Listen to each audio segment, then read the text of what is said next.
সুতরাং এতটুকুই বলতে চাই, ভাঙড়ের মানুষকে কিন্তু রাস্তায় আমি যদি বার করি, প্রশাসন কিন্তু সেখানে আর আটকাতে পারবে না।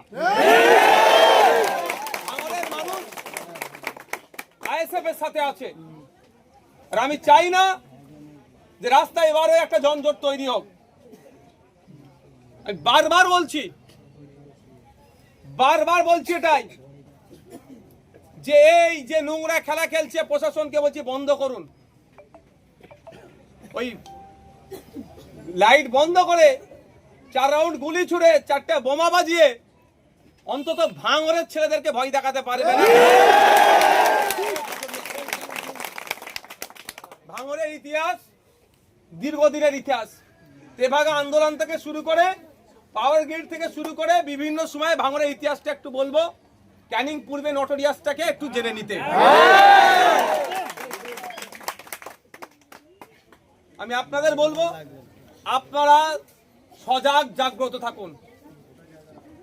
প্রশাসন টাইম চেয়েছে, আমাদের রাজ্য নেতৃত্ব জেলা নেতৃত্বের সাথে কথা হয়েছে, আমরা একটু টাইম দেবো।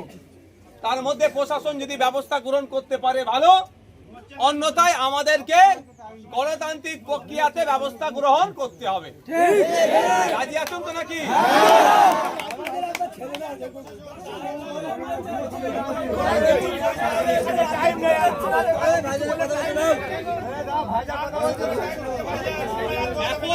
আগামীতে আপনারা কথা বলতেন, এখন আমাদের জেলার নেতৃত্ব রাজ্য নেতৃত্ব কথা বলছে।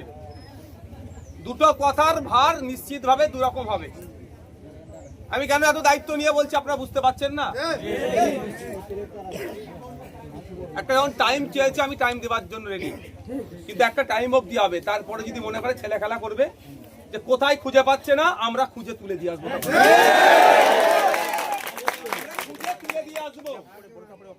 এটাও বলে যাচ্ছি।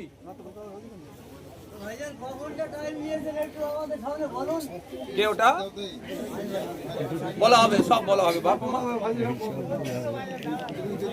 শুধু অনুরোধ করবো আপনাদের কাছে, এতটুকু অনুরোধ আপনাদের কাছে, যেমন আপনারা ঠান্ডা মাথায় আছেন, ঠান্ডা মাথাতেই থাকবেন। কি কি পদক্ষেপ না চলছে এখন? মাধ্যমিক পরীক্ষা, উচ্চ মাধ্যমিক পরীক্ষা শেষ হয়ে গেছে নাকি বাকি আছে? না, আমি আইনের বাইরে যাই না। আমি পারলে অনেক বক্তব্য দিতে পারি। এই মাধ্যমিক উচ্চ মাধ্যমিকের মধ্যে আমার একটা মিটিং মিছিল দেখেছেন বড় করেছি আমি? আইনকে আমি মান্যতা দিয়ে চলি। আমি অনুরোধ আপনাদের কাছে এটাই, আমাদের নেতৃত্বরা কি নির্দেশ দিচ্ছে তার অপেক্ষা করুন। নির্দেশ যদি আগামী দিনে আসে, বাসন্তী হাইওয়ের সামনে বসতে হবে, রাজি আছেন তো? নির্দেশ যদি হয় আগামী দিনে ভাঙড় থানার সামনে গিয়ে বসতে হবে, রাজি আছেন? নির্দেশ যদি থাকে আগামী দিনে ডিসি স্যারের অফিসের সামনে গিয়ে ধর্নায় বসবো, রাজি আছেন? তখন আর এই গুটি কয়েক এই বুথের লোক নয়, তখন কিন্তু লোকের সংখ্যাও বেশি, ভাঙড়ের মানুষ নামবে। ভাঙড়ের ডিসি স্যারকে আমি অনুরোধ করব, নিরপেক্ষতা বজায় রেখে কাজ করুন। যারা অন্যায় করেছে শাস্তি দিন, যে অন্যায় করেছে শাস্তি দিন, কোনো পক্ষপাতিত্ব করার প্রয়োজন নাই। আমি বারবার বলে এসেছি, যখন রাজ্জাক খান খুন হয়েছিল আমি তখনও বলেছিলাম যদি আইএসএফ এর কেউ জড়িত থাকে তুলে নিয়ে চলে যাক, কোনো সমস্যা নেই। হিংসা করবে আইএসএফ বলে তাকে আমি গার্ড করবো, সে মানসিকতা আমার নাই। আর ঠিক একই ভাবে আমাদের ছেলেদের উপর নিরহভাবে আক্রমণ করবে, চুপ করে বসে থাকবো, সেই মানসিকতা আমার নাই।